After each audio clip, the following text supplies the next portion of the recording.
இந்த நீங்க வச்சிருக்க உங்க கூட வச்சிருக்க 2 யக்ஷினிகளையும் நீங்க பார்த்திருக்கீங்க, வரவழைச்சு பேசியிருக்கீங்களா? அதெல்லாம் மிகப்பெரிய ரகசியம். அத போய் நம்ம சொல்ல முடியாது. இல்ல எப்படியும் வச்சு வழிபாடு நடத்தணும்னாலே, அவங்க நம்மளுக்கு அனுமதி குடுத்தா மட்டும் தானே அதெல்லாம் பண்ண முடியும். நீங்க சொன்னீங்க, எவ்ளோ பெரிய விஷயம் பண்ணணும்னாலும் அதுக்கான அனுமதி நெறைய பேர் தோத்து போறாங்க.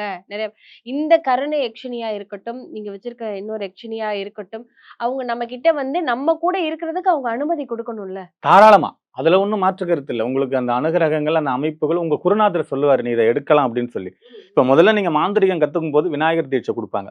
விநாயகர் தீட்சை குடுத்ததுக்கு பிறகு காளி தீட்சை. காளி தீட்சத்த குடுத்ததுக்கு பிறகு உன்னுடைய ராசி, நட்சத்திரம், வம்சாவழிப்படுத்தி அடுத்த தெய்வம் என்ன வருதுங்கிறத பார்ப்பாங்க.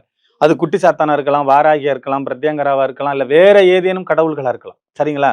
அந்த மாரி தீட்சைகள் வரும். அப்படி வரும்பொழுது இந்த கருணேசனினுடைய தீட்சையும் வாங்குவாங்க. கருணை எக்ஸினியா இருக்கட்டும், இல்ல மாயா எக்ஸினியா இருக்கட்டும், இல்ல வேற வேற எக்ஸினியா இருக்கட்டும். அந்த மாரி தீட்சைகள் குடுப்பாங்க. அது பிரகாரம் நீங்க அத பயிற்சி பண்ணி பண்ணணும். இப்ப